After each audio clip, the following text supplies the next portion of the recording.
नमस्ते, good evening, बहुत स्वागत। भारत एक्सप्रेस देख रहे हैं आप। आपके साथ मैं हूं रोहित पोखरियाल, लेकर हाजिर हूं आपका फेवरेट न्यूज डिबेट सेगमेंट 5 की पड़ताल। आप जानते हैं बिहार में सियासी उबाल काफी ज्यादा है। भारतीय जनता पार्टी एनडीए लगातार एक के बाद एक योजनाओं की बखान कर रही है, ऐलान कर रही है। नीतीश कुमार ने आज भी बड़ी योजनाओं का ऐलान किया, कहा आगामी 5 वर्षों में 1 करोड़ युवाओं को नौकरी देंगे।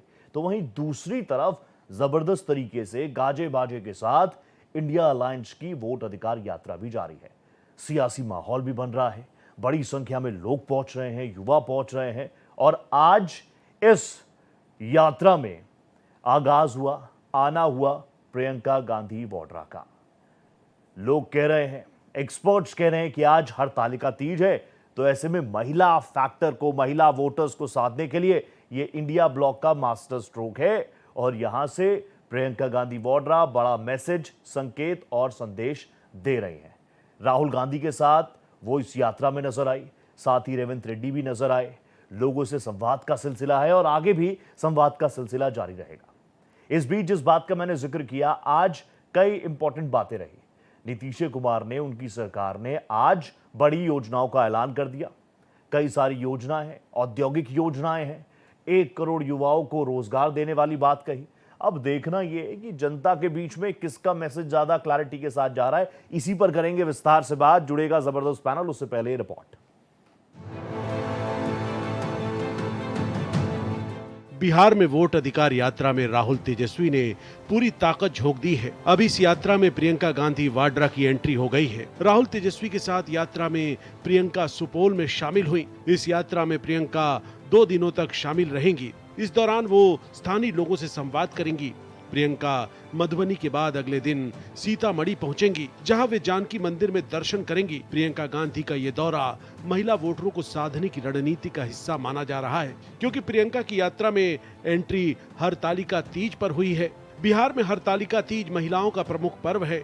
यही वजह है कि अब इसे सिर्फ यात्रा का हिस्सा नहीं, बल्कि महिला वोट बैंक पर बड़ी रणनीतिक चाल माना जा रहा है। यात्रा में प्रियंका की एंट्री से राहुल और तेजस्वी का जोश हाई है। यात्रा जो है लगातार हम लोग जो है राहुल गांधी जी के संग महागठबंधन के नेता जनता के बीच जा रहे हैं। जनसंपर्क हम लोग कर रहे हैं और जनता में भारी उत्साह है। लोगों का प्यार, आशीर्वाद, समर्थन महागठबंधन को मिल रहा है, जिससे बेचैनी एनडीए के लोगों को हो रही है। हमने पहले भी कहा था, एनडीए का मतलब नहीं देंगे अधिकार, मतलब ये लोग लोगों के अधिकार को, लोगों के अस्तित्व को छीनना चाहते हैं। लोकतंत्र संविधान को खत्म करने का प्रयास लगातार कर रहे हैं। वोट अधिकार यात्रा में प्रियंका की एंट्री पर बीजेपी ने हमला बोला है। डिप्टी सीएम विजय कुमार सिन्हा ने कहा, बिहार की जनता उन लोगों को सबक सिखाएगी जिन्होंने बिहारियों का अपमान किया, पलायन के लिए मजबूर किया। ये सारे जतन कर लेंगे, बिहार की जनता सबक सिखा देगी। जो बिहारी को गाली बनाया, बिहार को बर्बाद किया, पलायन के लिए विवश किया और अराजकता उत्पन्न किया, ये जंगल राज वाले लोगों के गोद में बैठकर गुंडा राज स्थापित करने का, अराजकता उत्पन्न करने का और उग्रवाद को पोषित करने वाले लोग को लोकतंत्र की धरती की जनता सबक सिखाएगी।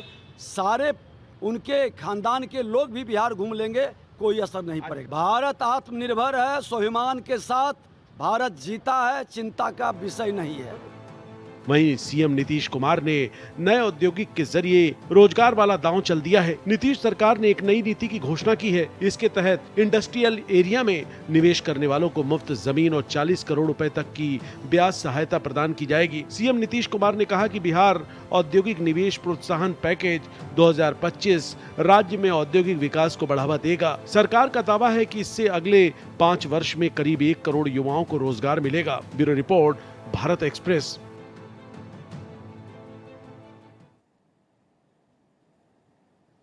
वोट अधिकार यात्रा जारी है। राहुल गांधी, तेजस्वी यादव, इंडिया ब्लॉक के तमाम नेता, और जैसे जैसे यात्रा आगे बढ़ रही है ना, कई चेहरे इसमें जुड़ते हुए नजर आ रहे हैं। ये देखिए, तारीखों का भी वो पूरा ऐलान है। प्रियंका गांधी आज जुड़ गई 26 तारीख को, 26 अगस्त से 27 अगस्त को आएंगे एमके स्टालिन। उसके बाद 29 अगस्त को आएंगे सिद्धारमैया जी, 30 अगस्त को आएंगे अखिलेश यादव जी। तो इंडिया ब्लॉक कम से कम इस यात्रा में एकजुट नजर आ रही है। अब तक जो लोग कह रहे थे कि इंडिया ब्लॉक में दिक्कत है, सीट शेयरिंग को लेकर दिक्कत है, महागठबंधन में चीजें ऑल इज वेल, नहीं है। एक चीज तो है, इस यात्रा के बाद इंडिया ब्लॉक करीब आ गया है और यह भी बताया जा रहा है कि इंडिया ब्लॉक की इस बार जबरदस्त तैयारियां हैं। अलग अलग तरीकों पर, अलग अलग पैमानों को आप देखेंगे तो कांग्रेस ऑब्वियसली पिछली बार बहुत ज्यादा अच्छा परफॉर्म नहीं किया था, लेकिन उसके बाद से ही इस बार जिस तरह का माहौल, खुद पूरा मोर्चा जिस तरीके से राहुल गांधी ने अपने कांधों पर संभाला, उसके बाद ग्राउंड पर माहौल तो बन रहा है। तेजस्वी का भी साथ है और तेजस्वी तो क्लियर कह चुके हैं, सीएम मैं हूं और आगामी लोकसभा में पीएम होंगे राहुल गांधी। तो इंडिया ब्लॉक कहीं ना कहीं चीजों को आगे लेकर जा रहा है। मेरे साथ वो जबरदस्त पैनल जुड़ चुका है, जल्दी से तारुफ आपका करा दूं। मेरे साथ भारतीय जनता पार्टी के प्रवक्ता राकेश पोद्दार साहब जुड़ चुके हैं। पोद्दार साहब नमस्ते। मेरे साथ जन सुराज के प्रवक्ता मनोज कुमार बैठा साहब जुड़ चुके हैं। मनोज जी नमस्ते, बहुत स्वागत कर रहा हूं भारत एक्सप्रेस पर। कांग्रेस के तेज तरार प्रवक्ता अंश वत्स मेरे को स्क्रीन पर नजर आ रहे हैं। अंश भाई नमस्ते, बहुत स्वागत कर रहा हूं भारत एक्सप्रेस पर। और अब से कुछ ही देर में आरजेडी के प्रवक्ता उत्पल वल्लभ जी भी मेरे साथ जुड़ जाएंगे। पोद्दार साहब से मैं इस डिबेट की शुरुआत कर रहा हूं क्योंकि आज तो जिस तरह की धमक रही, मुझे लगता है कि सबसे पहले बीजेपी के पास ही जाना चाहिए। पोद्दार साहब प्लीज आप मुझे बताइए, आज एंट्री हो गई प्रियंका गांधी वाड्रा की। एक तरफ प्रदेश में, देश में हड़ताली का तीज है, प्रियंका जी की एंट्री हो गई और आप ही के कुछ चेहरे कह रहे हैं कि सिर्फ और सिर्फ नीति रणनीति है इनकी, सिर्फ और सिर्फ पॉलिटिक्स कर रहे हैं, शोर शराबा कर रहे हैं, मिलते हैं, चाय पानी पीते हैं, निकल जाएंगे, सिर्फ माहौल बना रहा है। लेकिन कुछ एक्सपर्ट्स कह रहे हैं कि नहीं, भारतीय जनता पार्टी अपने वुमेन वोट फैक्टर को लेकर नर्वस हो गई है जब से प्रियंका जी की एंट्री हुई है। रोहित जी, प्रियंका जी कहती थी लड़की हूं, लड़ सकती हूँ। हाँ, उत्तर प्रदेश में कहाँ गायब होगी आज तक पता ही नहीं चला। मैं आता हूँ, प्रियंका जी को कहना चाहता हूँ, भाई बहन दामाद जीजा का पारिवारिक पर्यटन आजकल बिहार बन चुका है। बिहार में पर्यटक के रूप में भाई भी आ रहे हैं, जीजा भी आ रहे हैं, बहन भी आ रहे हैं और गांधी परिवार और यादव परिवार मिल गए हैं। तो मैं कहना चाहता हूं और एक बात, ये वोटर अधिकार रैली नहीं है, अब बिहार में परिवार अधिकार यात्रा शुरू हुआ है। परिवार अधिकार यात्रा शुरू हुआ है। पुरानी नाकामियों को रैली, नए बिहार की गारंटी, नए बिहार की गारंटी कोई दे रहा है तो नीतीश कुमार जी की सरकार दे रहा है। 1 करोड़ नौकरी की बात हमने कही, हमने महिलाओं को सशक्तिकरण की बात कही, बिजली मुफ्त देने की बात कही, 125 यूनिट, हमने विकास की बात की। हमें विकास करना है बिहार के अंदर और विकास के रास्ते में ले चलना है। और एक चीज जो मैं बताना चाहता हूं, राहुल गांधी जी, आप लाल किले पे नहीं जाकर और आप पहुंच जाते हैं बिहार, इसके मतलब आपके लिए सर्वोपरि राजनीति है। राष्ट्र सर्वोपरि नहीं है, इनके लिए राजनीति है। मैंने पहले भी आपके डिबेट में कहा रोहित जी, ये लोग पर्यटक लोग हैं, ड्रामेबाज लोग हैं। राहुल गांधी जी नेता नहीं बन पाए हैं। एक चीज और कहना चाहता हूं, आजकल राहुल गांधी जी के कार्यकर्ता, कांग्रेस के कार्यकर्ता राहुल गांधी जी को क्या कहते हैं, जननायक। लेकिन जननायक बनने के लिए आपको जनता के बीच में रहना होगा। छुट्टी मनाने के लिए विदेश नहीं जाना होगा। तो पोद्दार साहब जनता के बीच ही तो रह रहे हैं। कांग्रेस कह रही है भारत जोड़ो यात्रा, एक इतना कोई नेता चल जाए तो बता दीजिए, बीजेपी का कोई नेता इतना चला हो। फिर भारत जोड़ो यात्रा 2 हमने देखी, अब वोटर अधिकार यात्रा निकल रही है, उसमें इंडिया ब्लॉक तो एकजुट नजर आ रहा है। एक बार ओपनिंग ले लूं फिर वापस आपके पास आ रहा हूं। अंश भाई please now you have to join in. Ansh, जो आरोप लग रहे हैं कि देखिए, मैंने आज देखी रैली, देखी, मैं लगातार फॉलो भी कर रहा हूं, जबरदस्त रिस्पांस तो कांग्रेस को मिल रहा है और एक बड़ी जीत तो हो गई कम से कम। मुझे लगता है राहुल गांधी जी ने पूरे इंडिया ब्लॉक को एक बार फिर से वापस एक स्टेज पर खड़ा करने का काम तो कर दिया। अब जनता वोट कितना देगी वो अलग बात है, लेकिन प्लीज आप मुझे बताइए, इस तरह की यात्राओं से, इस तरह के वोट से, आज प्रियंका जी की भी एंट्री हो गई, अब आपको लगता है कि बिहार में ये सारी चीजें भी चलेंगी कि हड़ताली का तीज पर अगर प्रियंका जी आएंगी तो वोट मिलेगा? सबसे पहली बात तो मैंने भाजपा के प्रवक्ता की बात को सुना, मुझे इतनी हंसी आई। उन्होंने कहा कि जननायक कह रहे हो, जनता के बीच में नहीं है, और जाते जाते वो मोदी जी पे ही तंज कस के चले गए। अरे भैया, बढ़ई से लेके, मोची से लेके, दर्जी से लेके, कुमार से लेके, सभी के बीच में राहुल गांधी जी जाते हैं। और छुट्टी मनाने जब भी देश में आपदा आती है, जब भी देश में जो है, चाहे मणिपुर हो, मणिपुर जब जलता है, बंगाल में जब जलता है, दिल्ली में जब दंगे होते हैं, सब जगह पे मोदी जी विदेश भाग जाते हैं। तो मोदी जी पे से तंज कसना अच्छी बात नहीं है। दूसरी बात मैं कहना चाहता हूं अपनी बात को शुरुआत करते हुए कि वोटर अधिकार यात्रा में जिस हिसाब से जो जनसैलाब उमड़ा है, हाँ। आज प्रियंका गांधी जी आई है जो न्याय की प्रखर आवाज है, महिलाओं की सबसे ज्यादा मजबूती से पैरवी करती हैं, वो आज इस यात्रा में शामिल हुई और जो जनसैलाब सड़कों पे उमड़ा है, हाँ। इसे एक बात स्पष्ट हो चुकी है कि एनडीए का सुपड़ा पूरी तरीके से साफ हो चुका है। और इससे मोदी जी और नीतीश कुमार ये जो डबल इंजन की जो बड़ी अपनी जोड़ी दिखाते हैं, उसके अंदर एक बहुत ही ज्यादा सत्ता जाने की बौखलाहट आ चुकी है, ये स्पष्ट रूप से दिख रहा है।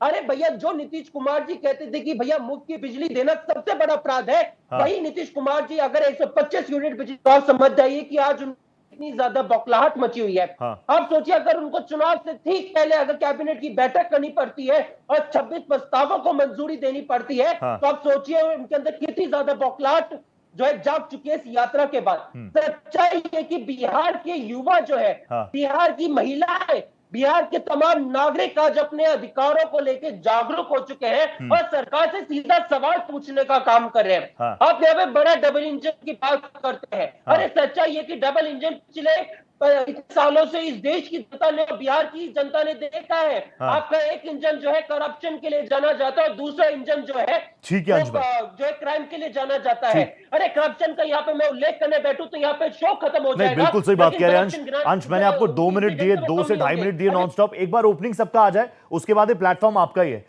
एक के बाद एक कई आरोप अंश भाई ने आप पर लगा दिए, नॉन स्टॉप अनस्टॉपेबल होकर लगा दिए। लेकिन वो कह रहे हैं कि आप इस यात्रा से डरकर ही तो, क्योंकि आपकी सरकार लंबे वक्त से एनडीए का डबल इंजन, बावजूद इसके लॉ एंड ऑर्डर धराशाही, रोजगार को लेकर क्वेश्चन मार्क, कमाई सिलाई, हर एक चीज का तंज तो आप पर कसी रहे हैं, तो उनसे सीख रहे हैं क्या? तेजस्वी भी कहते हैं आप उनकी योजनाओं को कॉपी कर रहे हैं। रोहित जी, पहले जानने की जरूरत होती है कि कैबिनेट की बैठक देश में हर बुधवार की होती है, चाहे कांग्रेस की सरकार हो चाहे भाजपा की सरकार हो। ठीक है। एक बिहार के अंदर चाहे किसी की भी सरकार हो, मंगलवार की कैबिनेट होती है। तो हम घबराए नहीं, हर मंगलवार की कैबिनेट होती है। पहले कांग्रेस के प्रवक्ता को जाना चाहिए। हर मंगलवार को महीने में 4 बार कैबिनेट होना ही होना है, चाहे देश चाहे बिहार में। ठीक है। अब डबल इंजन की बात करते हैं। डबल इंजन की सरकार मोदी जी करते हैं, सबका साथ, सबका विकास, सबका विश्वास, सबका प्रयास। और बिहार के मुख्यमंत्री जी करते हैं 7 निश्चय, यानी 7 निश्चय पार्ट 1, पार्ट 2, पार्ट 3 में हमने काम करके दिखाया। और मैं काम भी बता दूंगा, बहुत सारे काम बता दूंगा कि मेरे पे आधा घंटा आपका समय मैं खा जाऊंगा। लेकिन मैं थोड़ा सा ही बता देता हूं। थोड़ा ही बताइए। थोड़ा सा ही बता जी। बिहार के अंदर हमने लगभग 6 करोड़ 15 लाख लोगों का खाता खोला है। उसमें 15 लाख लोग जो है इनकम टैक्स बिहार के अंदर भरते हैं। आज बिहार का बजट 3,26,000 करोड़ का बजट है लगभग। और बिहार के अंदर 50 लाख लोगों के पास पैन कार्ड है। बिहार के अंदर हमने 30,000 किलोमीटर सड़क बनाने का काम किया। बिहार के अंदर 38 इंजीनियरिंग कॉलेज हमने खोला, हर जिले में कॉलेज खोलने का काम किया। आज बिहार के अंदर 18 मेडिकल कॉलेज बिहार के अंदर चल रहे हैं। बिहार के अंदर लगभग 1056 विश्वविद्यालय चल रहे हैं, यूनिवर्सिटी चल रही है। और हम लोगों ने काम किया, लगभग 36 लाख लोगों का प्रधानमंत्री आवास योजना के तहत घर बनाने का काम किया। 35 लाख लोगों का हमने शौचालय बनाने का काम किया। उज्ज्वला योजना के माध्यम से हम लोगों ने 25 लाख लोगों को घर में उज्ज्वला योजना के माध्यम से पहुंचाने का काम किया। जीविका के माध्यम से 1 करोड़ महिलाओं को हमने जोड़ने का काम किया। 50% महिलाओं को हमने आरक्षण दिया सरकारी नौकरी में। हमने तो काम कर दिखाया। हमें विकास करना बिहार के अंदर। हमने परिवारवाद की परिभाषा लेकर हमको नहीं चलना है। हम लोग नहीं, ये अच्छी बात है। बीजेपी कहती है ना, जेपी नड्डा जी कहते हैं रिपोर्ट कार्ड लेकर जा रहा हूं। अंश भाई, एक ही सांस में पोदार साहब ने इतनी सारी चीजें गिना दी, तभी तो वो कह रहे हैं कि बिहार में बहार है, नीतीश कुमार है, साथ में मोदी जी तो है ही है। अरे भैया, मेरे को पहले वे कैबिनेट पे इतना ज्ञान देने से पहले ये तो आप समझ जाओ, 2020 के चुनाव में वादा किया कि भैया हम 19 लाख रोजगार देंगे। बैठक हुई, बाद में कुछ साल बाद कहा कि भैया हम 10 लाख रोजगार के अवसर देंगे। अब कहते हैं कि भैया 1 करोड़ देंगे। ना ही 19 लाख दिया, ना ही 10 लाख दिया, ना ही 1 करोड़ दिया। आपने सिर्फ और सिर्फ बिहार की जनता को ठगने का काम किया है। ये सच्चाई है। सर, आप ही दोनों स्क्रीन पर अभी सुनिए, मैं आपके बीच में नहीं बोला था। दूसरा का दूसरी बात मैं आ जाऊंगा प्रधान साहब। अंश भाई प्लीज कंटिन्यू। ने कहा था 2015 के चुनाव के समय पे मोदी जी ने कहा था कि भैया मैं जो है 6 पॉइंट प्रोग्राम पे काम करूंगा। पहला 3 पॉइंट प्रोग्राम क्या था? बिजली, सड़क, पानी। क्या हुआ? सड़क एक के बाद एक धंसने का काम कर रही है। पिछले साल जो है 20 के करीब पुल ढह गए बिहार में। ये सच्चाई इनके भ्रष्टाचार की। बिजली का मैंने बताया कम तकरीबन 2 दशक से ज्यादा जो है सरकार में रहने के बाद भी आज आपको 125 यूनिट बिजली अगर फ्री देनी पड़ रही है, तो आप सोचिए कि आपने 2 दशक में काम क्या किया है। ये सच्चाई आपकी कि आपने कुछ काम नहीं किया। आपने कहा मोदी जी ने कि भैया युवाओं के लिए पढ़ाई, युवाओं के लिए कमाई और बुजुर्गों के लिए दवाई के लिए मैं काम करूंगा।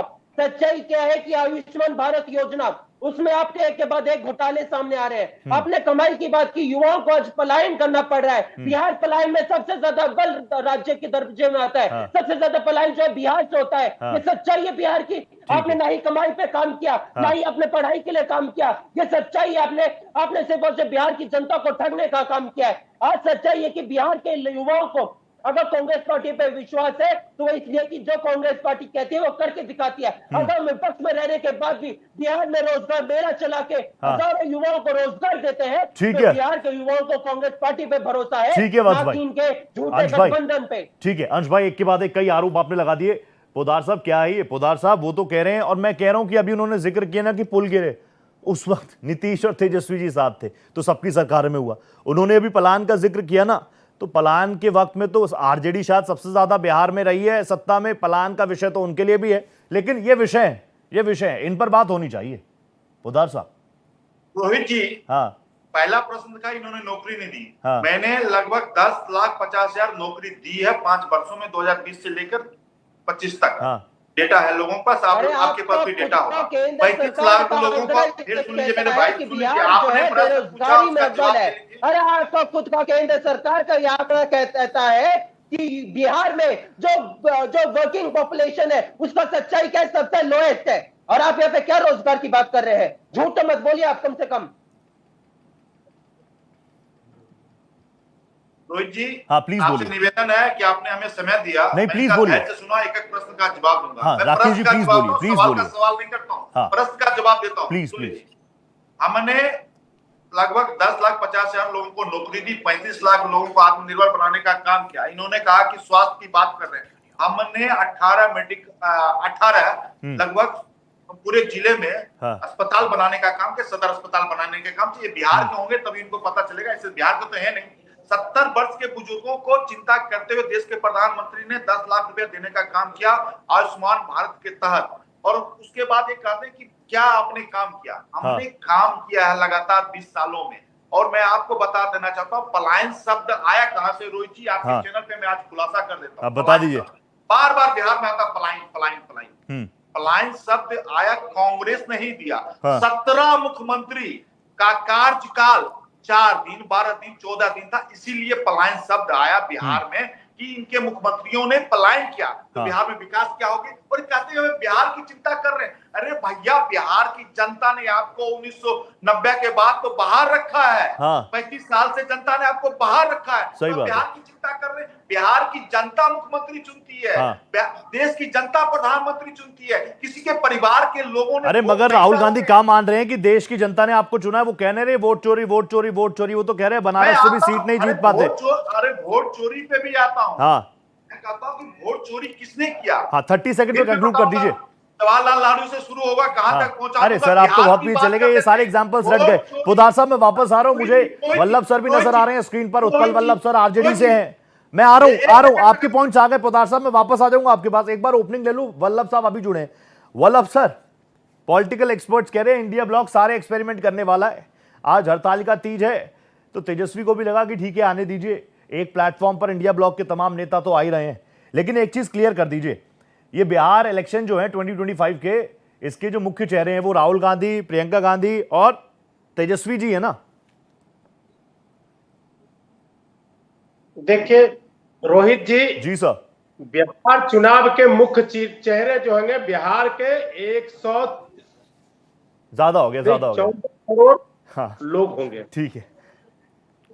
और आप देखे होंगे कि जो भीड़ है, भीड़ को नेतृत्व जरूर कर रहे हैं जो नाम दिए, उसके अलावे भी हमारे गठबंधन के कई चेहरे हैं, चाहे वो मुकेश सहनी जी हो और लेफ्ट के पार्टी के नेता हैं, सब लोग हैं। अब आप जिनकी आपकी आंखें तलाशेगी वो दिखेंगे, अगर आपको जिनकी आंखें नहीं भा रही है जिन चेहरों को, वो आपको नहीं दिखेंगे। वल्लभ साहब, मेरा चश्मा बहुत क्लियर है, ना पक्ष का ना विपक्ष का। मैं आपको सच बताऊं, आप ही रहिएगा स्क्रीन पर, मैं आपको सच बताऊं, मैं तो तेजस्वी जी को ही सुन रहा था। तेजस्वी जी ने अभी कहा ना, सीएम हम हैं, पीएम तुम हो, तो बात ही खत्म हो गई फिर तो। आप ये बात देखें जी कि जितने चेहरे आप देख रहे हैं उसमें बिहार के लोग कितने हैं। हाँ, साथ जो मुद्दा है जी। उसको बिहार के लोग समझ रहे हैं कि ये हमारे हक हकूक काटने के मुद्दे हैं। और ऑब्वियसली देखिए, इस देश में राजनीति और वोट से ही सरकारें बनती है, और सरकार ही जो आने वाले 5 साल होते हैं उसके तस्वीर और तकदीर को बनाते और बिगाड़ते हैं। तो जो बिगाड़ने वाली सरकार है, जो इस देश की, इस राज्य की तस्वीर और तकदीर बिगाड़ने वाली है, वो वोट को गड़बड़ करके, वोट चोरी के माध्यम से, चुनाव आयुक्त को, अपने पिट्ठू चुनाव आयुक्त को, चुने हुए चुनाव आयुक्त के माध्यम से चुनाव जीतना चाहती है, क्योंकि बिहार के लोगों पे उनको भरोसा नहीं रह गया है। तो इसलिए बिहार के लोगों ने इसका जबरदस्त समर्थन किया है। और बिहार के लोगों का समर्थन का जो वानगी है, मैं ये देना चाहता हूं कि प्रधानमंत्री की जो अंतिम बिहार की यात्रा गया से हुई थी, ये पता ही नहीं चला कब शुरू हुआ, कब खत्म हुआ, प्रधानमंत्री आए कब और गए कब, ये पता ही नहीं चला बिहार में। अच्छा, चलिए ठीक है, मैं वापस आऊंगा। ओपनिंग आपका आ गया। Ansh, now you have to join in. Ansh, तुम बहुत दिल से बात रखते हो ना यार, युवा भी हो, सब तुमको सुनते हैं, मैंने भी तुमको देखा है। लेकिन अंश प्लीज मुझे बताओ ना कि ये बात तो सच है ना, जो बात पोद्दार साहब कह रहे हैं कि बिहार में वाकई कांग्रेस की जो बेस था वो हिला है। 2020 के चुनावों में भी जितनी सीटों पर आप लड़े और जो आपने पॉजिटिव रिजल्ट पाया वो 32% था। 33% अब कहते हैं कि पास हो जाएगा, उससे भी कम था। इस बार चीजें बदल रही हैं क्या? इस बार माहौल बन गया क्या राहुल गांधी की इस यात्रा से? और मुद्दे क्या है? अगर सिर्फ और सिर्फ एसआईआर है तो इसी व्यवस्था में तो चुनाव होंगे। देखिए, सच्चाई यह है कि कांग्रेस पार्टी की, और सिर्फ कांग्रेस पार्टी की नहीं, पूरे इंडिया गठबंधन की जो है पूरी स्थिति जो है बिहार में सुधरी है। अब लोग इस कदर यहाँ पे जनता के बीच में जा रहे हैं कि भारतीय जनता पार्टी पूरी तरीके से बौखला चुकी है। आज उनको पता ही नहीं है कि क्या कहना है, क्या करना है। अरे आप ने यहाँ पे बात किया कि वोट चोरी को लेके, अरे राहुल गांधी जी ने जिस वोट चोरी का जो है उजागर किया था मोदी जी का, तो जिस वोट चोरी को लेके आज ये पूरी बिहार की जनता बोल रही है वोट चोर गति छोड़। आज इस नारे से मोदी जी घबरा चुके हैं और इस वजह से उन्हें पता ही नहीं है कि क्या करना है, क्या नहीं करना है। सच्चाई है कि जो वोटर अधिकार यात्रा चल रही है बिहार में, इससे पूरा बिहार के युवा जो है, जैसे जैसे यात्रा बढ़ रही है वैसे वैसे भारतीय जनता पार्टी का सुपड़ा साफ होता जा रहा है। सच्चाई है कि जब बिहार में वोटर अधिकार यात्रा चल रही है तो प्रत्येक युवा जो है वहां पे पूछ रहा है ये सवाल कि आपने हमारे जो मुख्य हमारा जो है अधिकार है, एक व्यक्ति एक वोट का, आपने उस पर अतिक्रमण क्यों किया? और सच्चाई है कि खुद मोदी जी की जो वाराणसी की सीट है उसमें खुद वोट चोरी के जो है सबूत सामने आ रहे हैं। सच्चाई है कि आप जगह जगह जाएंगे तो वहां से वोट चोरी के सबूत सामने आ रहे हैं। ये इस देश का युवा पूछ रहे हैं कि आपने अगर इतना आपने अच्छा काम किया है तो आपको वोट चोरी करने की क्यों जरूरत पड़ी? अंश भाई प्लीज आप ही कंटिन्यू कीजिएगा। मैं चाहता हूं कि इस डिबेट से ना, इस 1 घंटे के इस प्लेटफॉर्म से मेरे दर्शकों के, व्यूअर्स के अगर एक भी कंफ्यूजन क्लैरिफिकेशन में बदल जाए ना तो शो सफल है, आप लोगों का आना सफल है। अंश भाई आप ही कंटिन्यू कीजिएगा, 40 सेकंड और मैं आपको दूंगा, फिर पोद्दार साहब आपके पास आ रहा हूं। अंश भाई, ये पूरा मामला नहीं है सुप्रीम कोर्ट में, कोर्ट में है ना ये पूरा मामला। कोर्ट ने कहा आ जाइए, लेकर सबूत आ जाइए, तो 3 से 4 प्रॉब्लम्स लेकर आप लोग पहुंचे। तो कोर्ट ने भी कहा कि आप तो हल्ला मचा रहे थे कि इतने हजार, इतने लाख, इतने सारे सबूत है हमारे पास, और आए आप 3 से 4 लेकर ही। जनता इसको भी तो देख रही होगी अंश भाई। नहीं, जनता देख रही है और ये सच्चाई है कि सुप्रीम कोर्ट में जब कहा सुप्रीम कोर्ट ने कि आप 15 ऐसे लोगों को दिखा दीजिए जो कि चुनाव आयोग ने मृत घोषित करके उनके वोट काट दिए हैं और वो जीवित है, आप ऐसे लोगों को लेकर आ जाइए, तो यहाँ से 17 लोग आ गए। 15 का कहा था, 17 आ गए। और हमने कहा कि आप हमें एक ट्रेन मुहैया करवा देंगे तो हम पूरी ट्रेन भर के लेकर आ जाएंगे। ये सच्चाई है। आप अरिया जिले में जाइए, आप रोहतास में जाइए, तमाम ऐसे में जगह गिनाने बैठूंगा, वहां पे अपने मृत लोगों को जो है आज भी सूची में शामिल किया हुआ है। और जो जीवित लोग हैं उनके नाम आपने काट दिए। ये सवाल राज्य बिहार की जनता पूछ रही है कि आप इस वोट के अतिक्रमण पे, आप वोट अतिक्रमण क्यों कर रहे हैं? दूसरी बात मैं कहना चाहता हूँ, आज सच्चाई क्या कि सुप्रीम कोर्ट में इनको बार बार जो है कि मुंह की खानी पड़ी। क्या हुआ? चुनाव आयोग को 65 लाख लोगों के नाम जारी करने पड़े। पहले चुनाव आयोग कहता है कि ऐसा कोई नियम नहीं है कि हमें जो है मजबूरन आपको बताना पड़े 65 लाख लोगों का नाम। क्या हुआ? अंतर्गतवाद उनको जारी करने पड़े लोगों के नाम। क्या हुआ? पहले चुनाव आयोग ने कहा कि हम लोग जो है आधार कार्ड को शामिल नहीं करेंगे। फिर किया उन्होंने शामिल। सुप्रीम कोर्ट ने आदेश दिया कि आधार कार्ड को जो है आपको शामिल करना पड़ेगा 11 दस्तावेजों में। तो बार बार इनको मुंह की खानी पड़ रही है। ये सच्चाई है, क्योंकि इनके पास ना ही कोई उदाहरण है, ना ही कोई इनके पास तर्क है, कुछ नहीं है। आज ये कितने भी यहाँ पे बात कर ले, लेकिन सच्चाई ये कि आपके पॉइंट्स मैंने नोट डाउन कर लिया। पोदार साहब को मुझे लेना पड़ेगा। मैं आ रहा हूं वल्लभ सर, एक बार पोदार साहब के पास हूं। पोदार साहब मुझे बताइए, ठीक है आप तो बहुत सीनियर आदमी हैं और आप लोग, मुझे देखिए राजनीति ठीक है, एक पार्टी के प्रवक्ता है, उस पर आप बात रखेंगे, लेकिन मुझे लगता है लोकतांत्रिक व्यवस्थाओं में यहां पर पोदार साहब को भी बहुत भरोसा है, अंश वत्स को भी बहुत भरोसा है, वल्लभ साहब को भी बहुत भरोसा है, रोहित पोखरियाल को भी बहुत भरोसा है। तो राहुल गांधी जी आपको बार बार दिखा तो रहे, राहुल गांधी जी का आपने वीडियो नहीं देखा, उन्होंने साझा किया ना कि पहली बार मुर्दों के साथ चाय पी रहा हूं, ये एक्सपीरियंस ले रहा हूं, वो सारी चीजें दिखा तो रहे हैं। रोहित जी जिन लोगों के साथ बिहार की जनता के साथ राहुल गांधी जी ने चाय पिया, सुबह में वो जो महिला थी, हिंदू देवी थी, चाहे वो लड़का था पासवान, जिन लोगों को उन्होंने चाय जिनके साथ पिया, शाम को न्यूज 18 पे और मीडिया के साथियों को दिखाने का काम किया, मेरा वोटर लिस्ट में नाम है, मुझे मैंने किसी ने पंचायत समिति के लोग, पंचायत सचिव मुझे पकड़ के ले गए कि चलिए राहुल गांधी जी हैं, वहां पे आपका नाम जुड़वा दिया जाएगा, तो पारदर्शित होगी। तो कहीं ना कहीं मैंने कहा कि सेल्फ गोल वाले हैं। आपने देखा होगा कि फुटबॉल का मैच होता है, सामने वाले को गोल करना होता है, राहुल गांधी और तेजस्वी प्रसाद अपने ही पहले में गोल सेल्फ गोल करते हैं। एक और दूसरी बात मैं कहता हूं कि राहुल गांधी जी को 20 साल से जनता नेता नहीं मान रही है। अगर नेता मानती तो 20 साल से लोकसभा के चुनाव, विधानसभा के चुनाव हार रहे हैं। मैं एक बार और कहना चाहता हूं कि राहुल गांधी जी ने वीडियो कॉन्फ्रेंसिंग की, ठीक है, वोटर के जितने भी थे दिखाने का काम किया गठबंधन में, जिसमें अखिलेश यादव, तेजस्वी प्रसाद यादव, स्टालिन, महाराष्ट्र के हमारे उद्धव ठाकरे साहब सारे बैठे थे। जब बाहर निकले तो उससे पूछा कि राहुल गांधी जी ने आपके वीडियो में क्या दिखाया, कौन सी मतदाता सूची दिखाया। अखिलेश जी कहते मुझे समझ ही नहीं आया उन्होंने क्या दिखाया। तेजस्वी प्रसाद जी का बयान देखिए, चाहे उद्धव ठाकरे जी का बयान, सभी ने नकार दिया राहुल गांधी जी फ्री का नेता बने। तेजस्वी जी ने क्लियर कर दिया प्रधानमंत्री बनेंगे, अगले लोकसभा चुनावों में इंडिया ब्लॉक की तरफ से प्रधानमंत्री होंगे। हालांकि इस पर अखिलेश जी ने कुछ नहीं कहा, इस पर ममता दीदी ने कुछ नहीं कहा, एमके स्टालिन ने कुछ नहीं कहा, और भी सो ऑन, लिस्ट बहुत लंबी होगी। और मैं एक चीज बताना चाहता हूँ, 40 सेकंड्स मोर, वल्लभ सर आ रहा हूँ। हाँ मैं 10 सेकंड में खत्म। बोलिए। उन्होंने कहा कि 65 लाख लोगों का मतदाता सूची आ रहा हूँ, नाम उजागर किया है। अरे भैया 1 सितंबर को होगा, 1 सितंबर को क्यों गुमराह कर रहे हो? 1 सितंबर को पारदर्शित करेगा, चुनाव आयोग करेगा, सबका नाम किसका कटा किसका रहा, आप चिंता क्यों करते हो? अरे भाई गुमराह मत करो। 1 सितंबर कहां सुप्रीम कोर्ट को बोल दिया, और सुप्रीम कोर्ट जितनी बार गए, माननीय न्यायालय पे इनको भरोसा नहीं है, जितनी बार गए उतनी बार कपिल सिब्बल को, मनु सिंघवी को, योगेंद्र यादव को, इन लोगों को फटकार लगा, कल्याण बनर्जी को फटकार लगा। अरे भैया शर्म करो। अरे मैंने गिनाया कि किस प्रकार से आपको मुंह की खानी पड़ रही है, क्या फटकार पड़ा? और बताता आपने कहा सिर्फ 10 सेकंड और दूंगा, 2022 जानू वल्लभ सर के पास। भारत जोड़ो यात्रा था या क्या थी? भारत जोड़ो यात्रा था, मुझे समझ में आई। लेकिन सुप्रीम कोर्ट 4 अगस्त को क्या बोला कि राहुल गांधी जी लोकतंत्र के मंदिर में सवाल नहीं उठाते हैं, मीडिया के फ्रंट पेज पे बने रहना चाहते हैं, सोशल मीडिया में बने रहना नहीं। ठीक है पोदार सर, राहुल गांधी ये कह रहे हैं it's not about Rahul Gandhi, it's not about Vats, it's not about Poddar, it's not about Vallabh, it's not about Pokhriyal. वो कह रहे हैं it's all about voter right. आप जो उनका मताधिकार है ना वो छीनना चाह रहे हैं। राहुल गांधी कह रहे हैं रैली भी मैं इसलिए निकाल रहा हूं, सत्ता वत्ता तो बात की बात है, प्राथमिकता है कि लोकतांत्रिक व्यवस्थाओं को मैं बरकरार रखूं, बचा सकूं। आ रहा हूं आपके पास Vallabh sir, now you have to join in. Vallabh sir, राजनीति की बातें तो आप लोग करते रहेंगे, आप एक्सपर्ट हैं, आप प्रतिनिधि। आ रहा हूं अंश, आ रहा हूं एक बार वल्लभ साहब के पास हूं।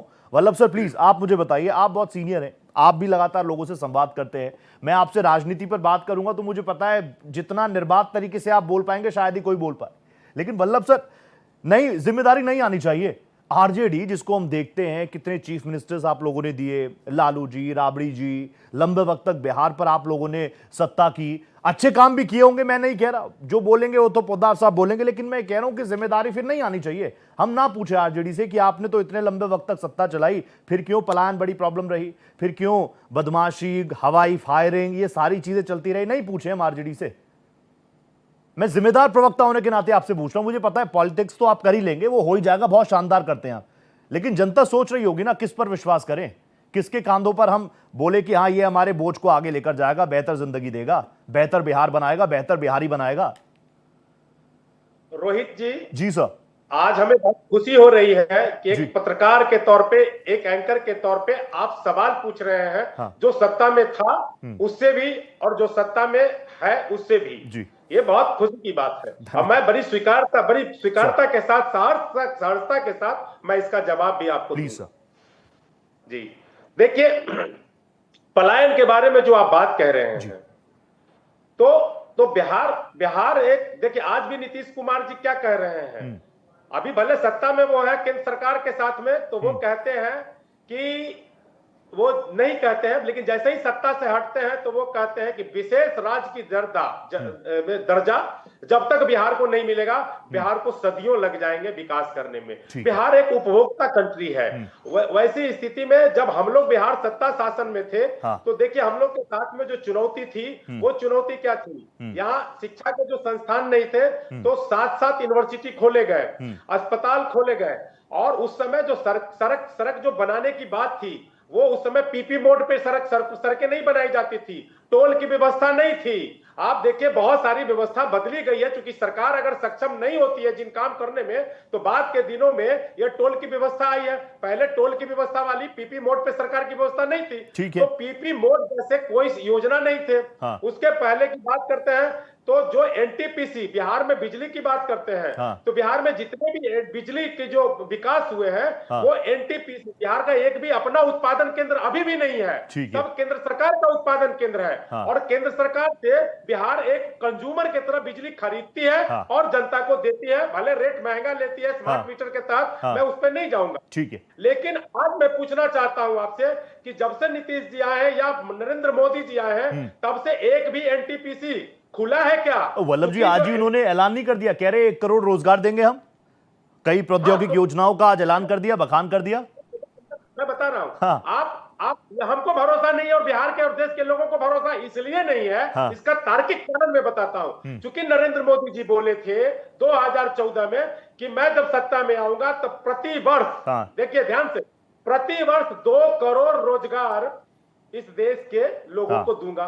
प्रति वर्ष 11 वर्ष शासन के हो गए तो 23 करोड़ रोजगार कहां है, और अब रोजगार पे वो कुछ बोलते नहीं है। तो इस आधार पर मैं कहता हूं कि ये झूठ बोल रहे हैं। मैं समझ गया आपकी बात, यही मैसेज आरजेडी जो है जनता के बीच लेकर जा रही है कि कुछ नहीं बदला इन्होंने, हमारी व्यवस्थाएं थी। तेजस्वी जी तो ये भी कह चुके हैं कि मेरी योजनाओं को कॉपी कर रहे हैं। हाँ वो बिल्कुल सही बात है। सर मैं एक बार और आ जाऊंगा आपके पास, अंश मेरे साथ लगातार बने हुए हैं। अंश प्लीज मुझे बताओ ना, देखिए बिहार में आप भी घूमते हैं, मैं भी बहुत घूमता हूं, प्रोमिनेंट प्रॉब्लम्स क्या है बिहार की जो आज भी है, जो ज्वलंत है। मैं आज से 10 साल पहले अपनी डिबेट उठा लूंगा ना, तब भी मैं बिहार को लेकर पलायन, रोजगार, लॉ एंड ऑर्डर, इन्हीं चीजों को लेकर बात कर रहा था। आज भी यही बात है, लेकिन क्या इस बार 2025 के चुनावों में क्या इंडिया ब्लॉक के पास, क्या राहुल गांधी के पास इलेक्शन कमीशन ऑफ इंडिया और स्पेशल इंटेंसिव रिवीजन के अलावा दूसरे मुद्दे नजर नहीं आ रहे क्या? मैं आपके सवाल का जवाब दूंगा, लेकिन उससे पहले भाजपा के प्रवक्ता ने जो बोला था सेल्फ गोल को लेकर, मैं उस पर भी बोलना चाहता हूं। मैं आपको बताना चाहता हूं सेल्फ गोल क्या होता है। सेल्फ गोल वो होता है जब राहुल गांधी जी प्रेस वार्ता करके वोट चोरी की तमाम सबूत पेश करते हैं, उसके बाद अनुराग सिंह ठाकुर जो है वो प्रेस कॉन्फ्रेंस करके उन्हीं सबूतों को जो है पुख्ता कर देते हैं, वही बात को दोहरा देते हैं। वो होता है सेल्फ गोल।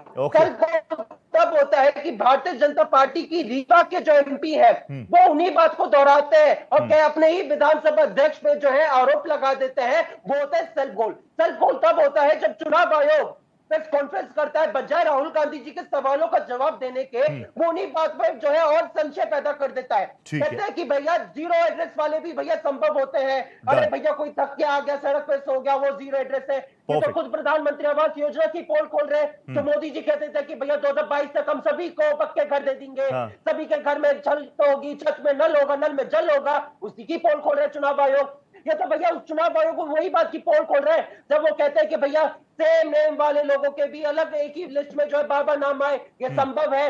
अरे भैया यही बात तो राहुल गांधी जी कह रहे हैं। हाँ। जब राहुल गांधी जी जो है महादेवपुरा में जिक्र करते हैं कि गुरकीरत सिंह डैंग उनके जो है 4 बूथ पे जो है नाम रजिस्टर्ड है एक ही जो है ईपीआईसी नंबर के साथ, तो ये वही बात को तो है चुनाव आयोग फिर से दोहरा रहे हैं कि अगर वो कहते हैं कि भैया अगर गुरकीरत सिंह डैंग ने एक बार वोट किया है और चुनाव आयोग कहते हैं कि उसने एक बार वोट किया तो बाकी की 3 जगह पे किसने वोट दिया, आप उसका सीसीटीवी फुटेज तो कहते थे कि भैया माँ बहन की प्राइवेसी आ गई। अरे आप यहाँ पे सारी बातों पे तो राहुल गांधी जी के संशय, तो राहुल गांधी जी ने सवाल पैदा किए हैं, सवाल खड़े किए उन्हीं। ठीक है अंश, तुम्हारी बातें आ गई, लेकिन मैं पूछ रहा था इस बार के सबसे बड़े मुद्दे यही है क्या? 20 more seconds for you.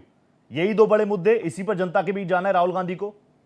SIR, election commission of India, Rahul Gandhi ji और तमाम इंडिया गठबंधन जो है शुरुआत से जो है युवाओं के मुद्दों को लेकर चल रहा है। अभी हमने बिहार में अभी तो वोटर अधिकार यात्रा निकाली, लेकिन उससे पहले आपको याद होगा कि राहुल गांधी जी फिर से बिहार गए थे, वहां पर उन्होंने संविधान के मुद्दे को उठाया कि किस प्रकार से संविधान पे प्रहार करे। हमने पलायन रोको नौकरी दो यात्रा भी निकाली थी। अंश, आपने मुझे अच्छा पॉइंट दे दिया, संविधान, ये इस पर मैं आऊंगा आपके पास ज्यादा। एक बार मैं पोद्दार साहब से रिएक्शन ले लूं, मैं वापस आऊंगा। आपको पता है दबा के मैं आपको वक्त दे रहा हूं, सबको मेरी कोशिश ये रहती है सबके पास वक्त जाए। पोद्दार साहब प्लीज आप आइए। अब पोद्दार साहब, सब कुछ इतना अच्छा ही है, तेजस्वी जी के होने से कोई फर्क नहीं पड़ रहा, राहुल जी के होने से फर्क नहीं पड़ रहा, प्रियंका गांधी वाड्रा के होने से फर्क नहीं पड़ रहा, सहनी साहब जो कि 2020-24 में आपके साथ ही आसपास ही थे, वो छटक के इंडिया ब्लॉक पे चले गए, उनसे फर्क नहीं पड़ रहा। फर्क तो पड़ा ही ना लोकसभा सीट्स पे। कहां आप 39 जीते थे फिर 30 पर आ गए, फर्क तो पड़ा आपको बिहार में। रोहित जी जो जीता वही सिकंदर, हाँ, जो जीत गया वो सिकंदर है। ठीक है, एक नंबर। दूसरा नंबर, राहुल गांधी जी कहते हैं कि बिहार में सत्ता नहीं चाहिए, हाँ, तो बिना सत्ता के लिए अपना जनता के जीवन में बदलाव कैसे लाएंगे, बताने का काम करें। सत्ता नहीं रहेगा तो जनता के लिए कैसे काम कीजिएगा? यहाँ भी गुमराह कर रहे हैं बिहार की जनता को आप कि हमें सत्ता नहीं चाहिए, तो मैं जनता को कैसे आप नहीं, मैंने कहा प्राथमिकता नहीं है सत्ता, पहले तो ये है कि लोकतांत्रिक व्यवस्था बनी रहनी चाहिए। 24 में नरेशन काम किया ना उनके लिए, 99 सीट्स तक पहुंच गए ना, लोकतंत्र खतरे में है, खतरे में है, खतरे में है। हर सवाल का जवाब देता हूं। हाँ प्लीज। इसके बाद राहुल गांधी जी लोकसभा के चुनाव में 24 के चुनाव में एक दिन भी नहीं आते हैं, एक भी रैली नहीं करते हैं, आप उठा के देख लीजिए। सिर्फ मल्लिकार्जुन खड़गे साहब एक बार आते हैं, भागलपुर जाते हैं, उसको बिहार का कोई चिंता नहीं है लोकसभा के चुनाव में। उसके बाद राहुल गांधी जी नहीं आए थे, राहुल गांधी जी गए, मैं आपको 5 प्रोग्राम गिना दूं, चली गई बिहार से उनकी पूरी यात्रा निकली थी, भारत जोड़ो यात्रा। झूठ क्या बोल रहे हैं आप? अरे सच्चाई तो बात रखिए। अरे सुन लीजिए मेरे भाई, राहुल गांधी जी ने तमाम अपनी यात्राएं करी थी, कितने सारे जॉइंट प्रोग्राम है इंडिया गठबंधन के विकास बिहार में।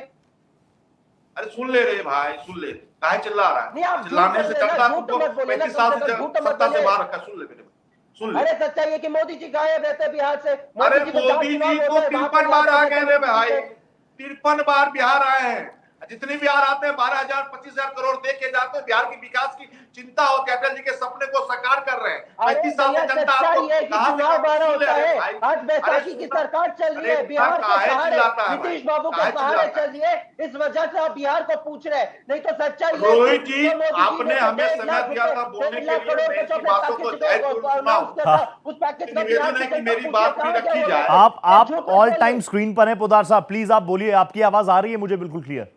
नहीं, बीच में बोलना शुरू कर देते हैं। उसके बाद मैंने कहा कि बिहार की जनता को इनको चिंता नहीं थी। प्रथम बार लोकसभा के चुनाव के बाद 17 महीने की सरकार इनकी चली गई, राहुल गांधी जी आए, जाति जनगणना गठबंधन की सरकार ने किया था, हम लोगों ने समर्थन दिया था। हमारा नेता सम्राट चौधरी जी ने विपक्ष के नेता होते नाते हम समर्थन दिया था। उस जाति जनगणना पर सवाल उठा देते राहुल गांधी जी अपनी सरकार पर।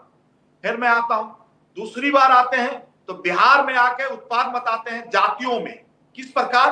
कहते हैं देखिए मैं यहाँ स्वर्ण को निकाल रहा हूँ, दलित को प्रदेश अध्यक्ष बना रहा हूँ। तीसरी बार आते हैं, इनको 48 साल के बाद आता कि बेलछी गांव जानिए, मेरी दादी आई थी, हाथी पे चढ़ के बेलछी गांव गई थी। 48 साल के बाद बिहार में इनको याद आता है। इनकी उम्र 55 का है, यदि 7 साल के थे तब इनके दादी जी आए थे। और मैं आपको बात, चौथी बार आए बिहार तो इनको समय दिया गया था कि छात्रों से 2 बजे मिलिएगा, क्योंकि विपक्ष के नेता इनकी गरिमा है और सरकार की जिम्मेदारी है इनकी सुरक्षा देना।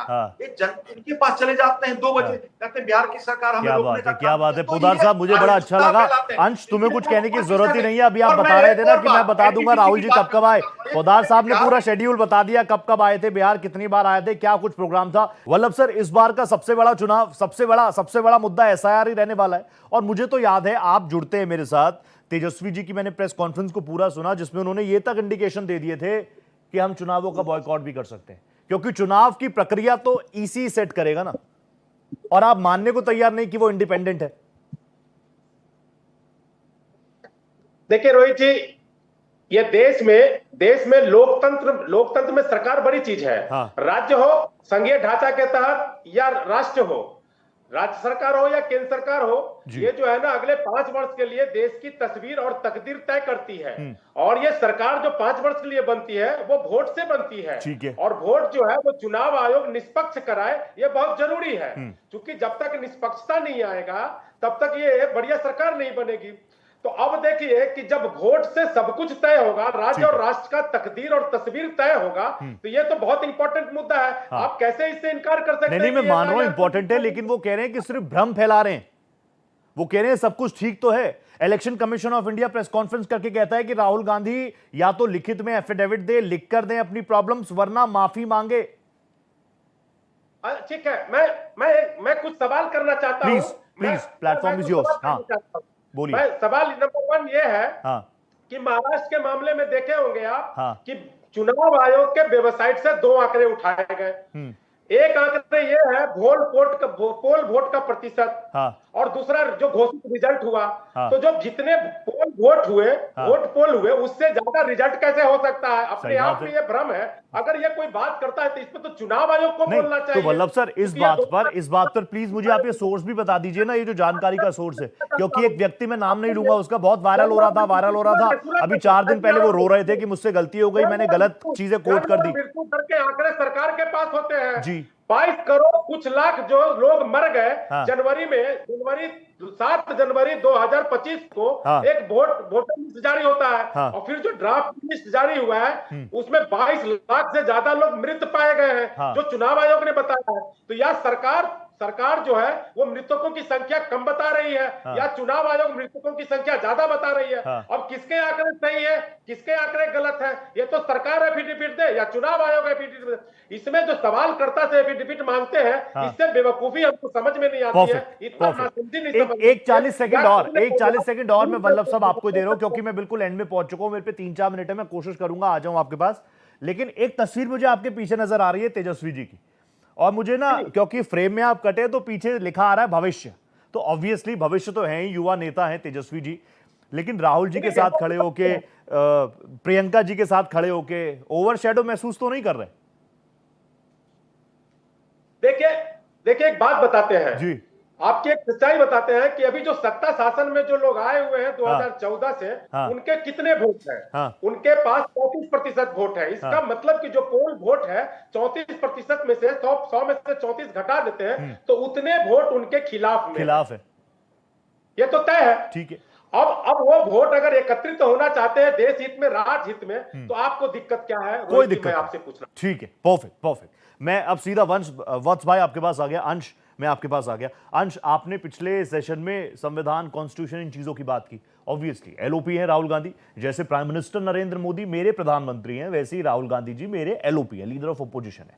ठीक है, मैं आपसे जानना चाहूंगा कि लोकसभा चुनावों में तो ये नैरेटिव अच्छा काम किया कि लोकतंत्र खतरे में है, लोकतंत्र खतरे में है। आप लोग 99-100 सीट्स तक भी पहुंच गए। राहुल गांधी की लोकप्रियता वैसे ही दिन ब दिन बढ़ती जा रही है, नो डाउट, मैं उस चीज को मान रहा हूं, बिल्कुल मान रहा हूं। लेकिन इसी फॉर्मूले को नए पैकेजिंग में लाना चाह रही है क्या कांग्रेस? एक बार फिर से इंस्टीट्यूशंस खतरे में हैं, उनकी इंडिपेंडेंसी खतरे में है, ये सूट कर रहा है क्या कांग्रेस को? देखिए, सच्चाई ये है कि आज राहुल गांधी जी जब सवाल उठाते हैं कि संविधान खतरे में है, तमाम संवैधानिक संस्थाओं का दुरुपयोग किया जाता है, ये सच्चाई है। अगर मैं आज SIR पूरा जो प्रक्रिया चलाएगी उस पर सवाल पूछूं, आज इन्होंने ड्राफ्ट वोटर लिस्ट बनाया, उसमें क्या उनको जनवरी से लेके अभी जो ये पूरी प्रक्रिया चली, इस प्रक्रिया के बीच में कोई भी 18 साल से अब का हुआ ही नहीं, मतलब किसी ने रजिस्टर ही नहीं किया। क्यों? क्योंकि उन्होंने 65 लाख लोगों के तो नाम काट दिए, लेकिन नए लोगों का नाम तो जोड़ा ही नहीं। सवाल सबसे बड़ा ये, यानी कोई भी बिहार में 18 साल से अब का हुआ ही नहीं, कोई भी नहीं, वो कह रहे 3 लाख लोग जोड़े हैं। सबसे बड़ा सवाल ये। दूसरा बड़ा सवाल ये कि जनवरी 2025 में उन्होंने अपना समरी रिवीजन किया था, उसमें उन्होंने जो है 12 लाख लोगों के नाम जोड़े थे। अब सवाल ये कि आपने जब जनवरी में कर लिया था और आपकी जो कमेटी है उसने कहा कि भैया अब इसमें कोई जरूरत नहीं है, सभी विधानसभाओं की हमने कर लिया है और उसमें कोई भी एक रिवीजन करने की जरूरत नहीं है, तो अब सवाल ये कि आपको इस प्रक्रिया को चलाने का क्या जरूरत है। और आखिरी बात मैं कहना चाहता हूं, मेरे से पहले जो है बीजेपी के प्रवक्ता बड़ा राहुल जी की जो है यात्रा का विवरण दे रहे थे, उससे भी मैं एक बात कहना चाहता हूँ। सच्चाई ये कि बिहार में आज चुनाव है, मोदी जी जाएंगे और बैसाखी की सरकार चल रही है तो बिहार को जरूर पूछेंगे, लेकिन सवाल ये कि जहां पे चुनाव खत्म हो जाता है या फिर जहां पे चुनाव नहीं है वहां पे मोदी जी कब जाएंगे? अपने महाराष्ट्र में जब चुनाव आया आपने कहा कि आप फ्लैट की बहना योजना शुरू कर रहे हैं, क्या हुआ? चुनाव खत्म हुआ। ठीक है अंश, आपकी बातें आ गई। पोदार साहब 1 मिनट आपको दे रहा हूं मैं। Ansh, you made your point brother, Ansh you made your point strongly, आपके पॉइंट्स मैंने नोट डाउन कर लिए। पोदार साहब 1 मिनट दे रहा हूं। यह है कि राहुल गांधी से तो आप लोग घबराते ही थे, अब प्रियंका गांधी जी की भी एंट्री हो गई, अब तो बिहार से सुपड़ा साफ है। मैसेज यही है। 1 मिनट दे रहा हूं, कंक्लूड कीजिए। रोहित जी, बिहार में सुपड़ा साहब की बात कर रहे हैं। प्रियंका तो कहती थी लड़की हूं लड़ सकती है, तो उत्तर प्रदेश से भाग गई। और दूसरा नंबर, मोदी जी लोकसभा के चुनाव में 17 बार ही आए हैं। ठीक है। और अभी कल जो है गुजरात गए, बंगाल गए, कभी हरियाणा जाते हैं, कभी तमिलनाडु, तो वहाँ चुनाव नहीं है, मोदी जी को विकास करना। अरे बंगाल में चुनाव आ रहा है, बंगाल में इलेक्शन जा रहे हैं, बिहार में चुनाव आ रहा है, एक मिनट का समय दिए, रुकिए। पोदार साहब प्लीज जल्दी बोलिए, मुझे कंक्लूड करना है। पोदार साहब, अंश लेट हिम कंप्लीट फ्री, अंश लेट हिम कंप्लीट यार, प्लीज बोलिए। पोदार साहब आप बोलिए वरना मुझे क्लोज करना पड़ेगा। देखिए रोहित जी, एक तरफ वंशवाद है, SIR का मुद्दा है, एक तरफ विकास है। ठीक है। जनता को मैं अपील करना चाहता हूँ आपके चैनल के माध्यम से, एक तरफ वंशवाद है, एक तरफ विकास है, विकास के मुद्दे पे हमको आगे बढ़ना है। मैं दूसरी बात कर रहा हूँ, बिहार के अंदर राहुल गांधी जी कहते हैं कि चोर है, वोट। पोदार साहब आपका पॉइंट आ गया, कम शब्दों में ज्यादा आप बोल चुके हैं। पहले एक तरफ वंशवाद है, परिवारवाद है, एक तरफ विकासवाद की नीति है, जनता चुन लेगी। आज वक्त मुझे इतनी इजाजत दे रहा। Thank you so much Poddar साहब, आप जुड़े आते हैं, बहुत अच्छा लगता है। Thank you so much Poddar साहब। वत्स भाई thank you so much. Vallabh sir thank you, pleasure having you on my panel. Thank you so much, आप जुड़े मेरे साथ, बहुत धन्यवाद। तो 5 की पड़ताल में आज फिलहाल इतना ही।